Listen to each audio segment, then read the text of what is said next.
Okay, classification of matter.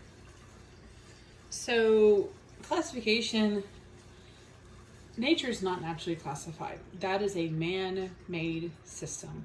And since it's a man-made system, it will undergo changes as we discover new things. And so I asked you to go back to biology, where you did the kingdom, phylum, class, order, family, genus, and species. Um, you would have done that with plants, you would have done the animals. It's our classification. So, it is subject to change as we find more developments on it. Classes of matter. Matter can be broken down into homogeneous or heterogeneous. Homogeneous, they have similar properties throughout. Heterogeneous has different properties throughout. And some examples that you have at home would include, if I'm looking at a homogeneous substance, I'm looking at salt, sugar, iron, sulfur. Every time that I pull out salt, I know that's going to have the formula of NaCl. I can rely on that, no matter what company makes it. Heterogeneous, granite, chocolate chips, Italian dressing, they have different properties due on the different constituents. They're non-uniform. Homogeneous can be broken down into two main groups, which are elements and compounds. Elements are going to be the same atoms, which cannot be separated into similar substances by ordinary chemical means. Compounds are going to consist of two or more elements that are united into a definite composition weight. So like water, H2O, that is a definite composition. So overall, there are three main divisions: elements, compounds, and mixtures. So a brief history about this. Greeks thought there were four main substances: earth, air, fire, and water. And you're pretty familiar with that. The problem with that is that they can be broken down into simpler substances. The scientist who got us started in all this is Antoine Lavoisier. And he did an experiment with mercury oxide. And he wasn't the first one who worked with mercury oxide. The difference is that he designed his to where it was repeatable and he could get measurements from it. And through his experiment, he discovered that you had two components, mercury and oxygen. And he actually ended up disproving the Floxen theory. We'll talk about that later. So elements cannot be broken down into simpler substances by ordinary chemical means. So the Large Hadron Collider, that is not an ordinary chemical mean. Ordinary chemical mean is what you and I do in lab. Heat, electricity, common things.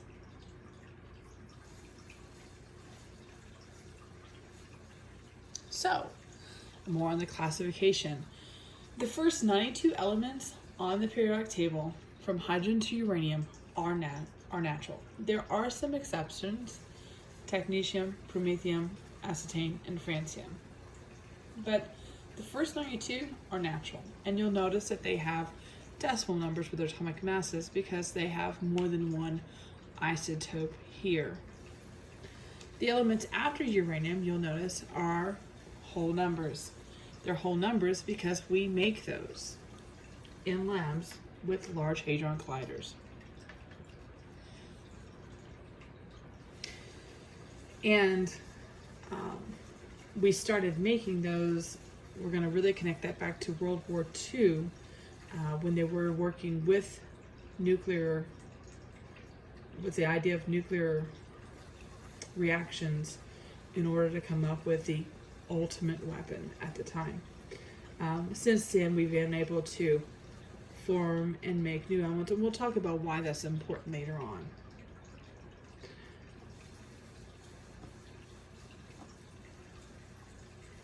Metals and nonmetals. So one of the very first classifications we'll talk about with your periodic table will be metals and nonmetals.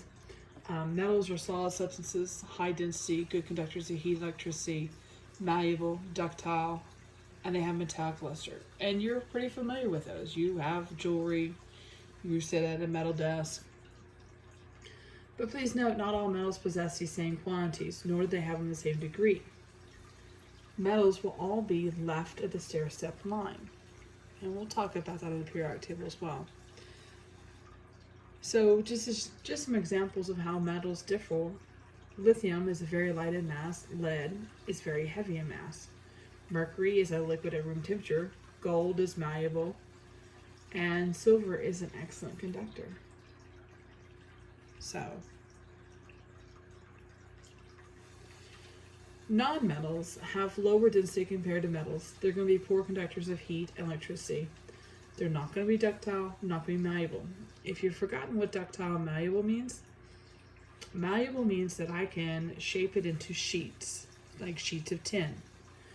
Ductile means I can get them into a wire shape. Okay? Both important properties of metals. Your nonmetals will be to the right of the stair-step line. Some common nonmetals: sulfur, carbon, iodine.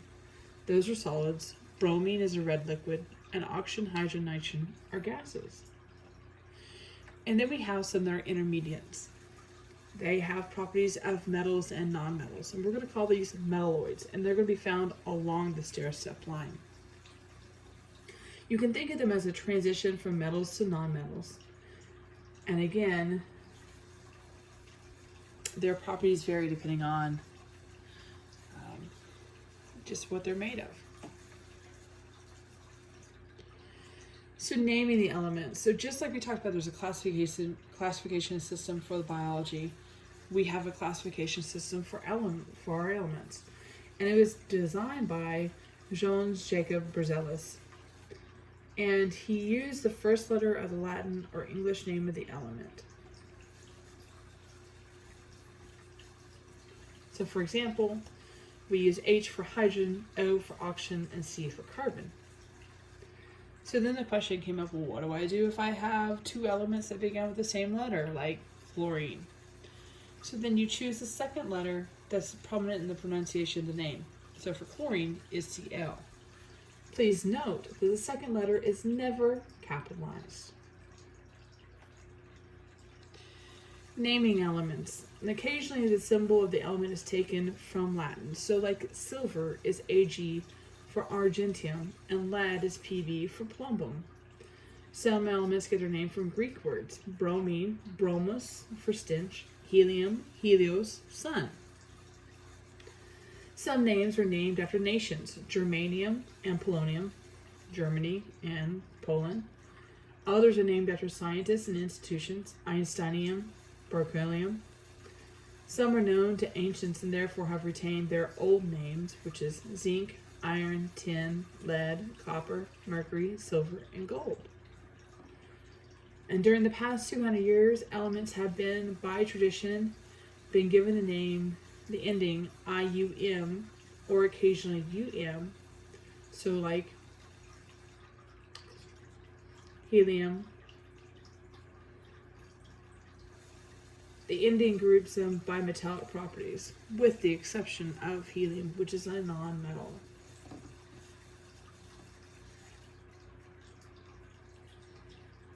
Mixtures. The properties of an individual substance remains unchanged by the mixing. The parts of the mixture can vary in amounts. They can be separated by simple mechanical means, and no energy change is observed when we mix them. So when you throw your ingredients together to make your chocolate chip cookies, there's no chemical reaction. A mixture is a material that consists of two or more substances which retain their individual properties. So your chocolate chip cookies don't become chemically reacted till you put them in the oven. So some famous mixtures that we have here: coal, gas, seawater, air, soil, milk. They all vary.